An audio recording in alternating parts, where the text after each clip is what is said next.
2 Rois 18. La troisième année d'Osée, fils d'Éla, roi d'Israël, Ézéchia, fils d'Achaz, roi de Juda, régna.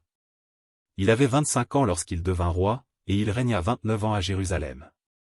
Sa mère s'appelait Abi, fille de Zacharie. Il fit ce qui est droit aux yeux de l'Éternel, entièrement comme avait fait David, son père. Il fit disparaître les hauts lieux, brisa les statues, abattit les idoles, et mit en pièces le serpent d'airain que Moïse avait fait, car les enfants d'Israël avaient jusqu'alors brûlé des parfums devant lui, on l'appelait Nehushtan. Il mit sa confiance en l'Éternel, le Dieu d'Israël, et parmi tous les rois de Juda qui vinrent après lui ou qui le précédèrent, il n'y en eut point de semblable à lui. Il fut attaché à l'Éternel, il ne se détourna point de lui, et il observa les commandements que l'Éternel avait prescrits à Moïse. Et l'Éternel fut avec Ézéchia, qui réussit dans toutes ses entreprises. Il se révolta contre le roi d'Assyrie, et ne lui fut plus assujetti. Il battit les Philistins jusqu'à Gaza, et ravagea leur territoire depuis les tours des gardes jusqu'aux villes fortes. La quatrième année du roi Ézéchia, qui était la 7e année d'Osée, fils d'Éla, roi d'Israël, Salmanasar, roi d'Assyrie, monta contre Samarie et l'assiégea. Il la prit au bout de 3 ans, la 6e année d'Ézéchia, qui était la 9e année d'Osée, roi d'Israël, alors Samarie fut prise. Le roi d'Assyrie emmena Israël captif en Assyrie, et il les établit à Chalach, et sur le Chabor, fleuve de Gozan, et dans les villes des Mèdes, parce qu'ils n'avaient point écouté la voix de l'Éternel, leur Dieu, et qu'ils avaient transgressé son alliance, parce qu'ils n'avaient ni écouté ni mis en pratique tout ce qu'avait ordonné Moïse, serviteur de l'Éternel. La 14e année du roi Ézéchia, Sanchérib, roi d'Assyrie, monta contre toutes les villes fortes de Juda, et s'en empara.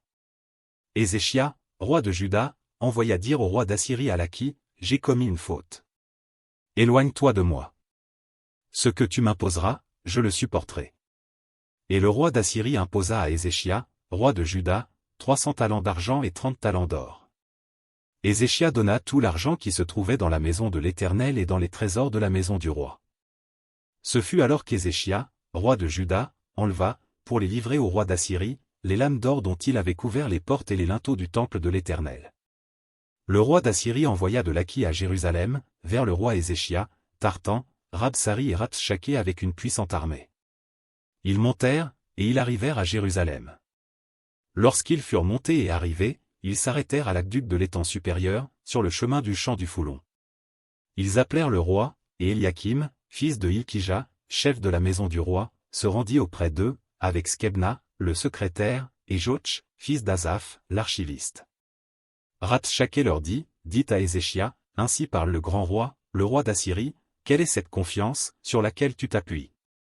Tu as dit, il faut pour la guerre de la prudence et de la force. Mais ce ne sont que des paroles en l'air.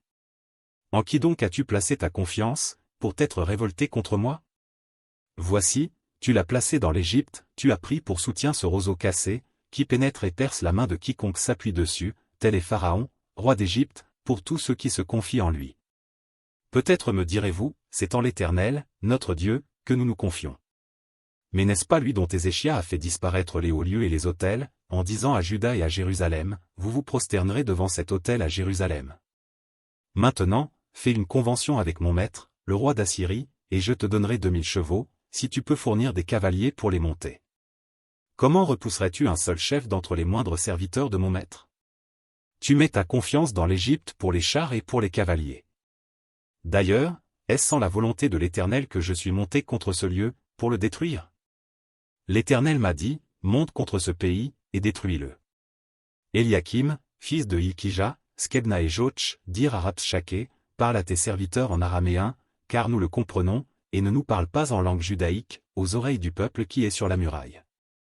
Rabshaké leur répondit, est-ce à ton maître et à toi que mon maître m'a envoyé dire ces paroles? N'est-ce pas à ces hommes assis sur la muraille pour manger leurs excréments et pour boire leur urine avec vous?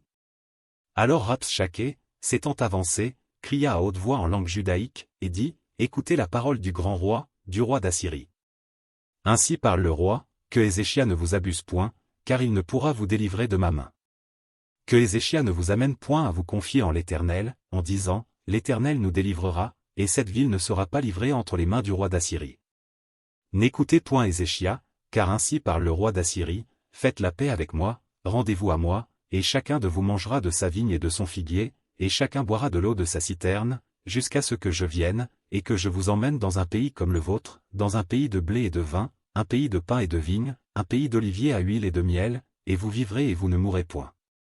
N'écoutez donc point Ézéchia, car il pourrait vous séduire en disant, l'Éternel nous délivrera. Les dieux des nations ont-ils délivré chacun son pays de la main du roi d'Assyrie? Où sont les dieux de Hamath et d'Arpad? Où sont les dieux de Sepharvaïm, d'Héna et d'Iva? Ont-ils délivré Samarie de ma main? Parmi tous les dieux de ces pays, quels sont ceux qui ont délivré leur pays de ma main, pour que l'Éternel délivre Jérusalem de ma main? Le peuple se tut, et ne lui répondit pas un mot, car le roi avait donné cet ordre, vous ne lui répondrez pas. Et Eliakim, fils de Hilkija, chef de la maison du roi, Skebna, le secrétaire, et Joch, fils d'Azaph, l'archiviste, vinrent auprès d'Ézéchia, les vêtements déchirés, et lui rapportèrent les paroles de Rabshakeh.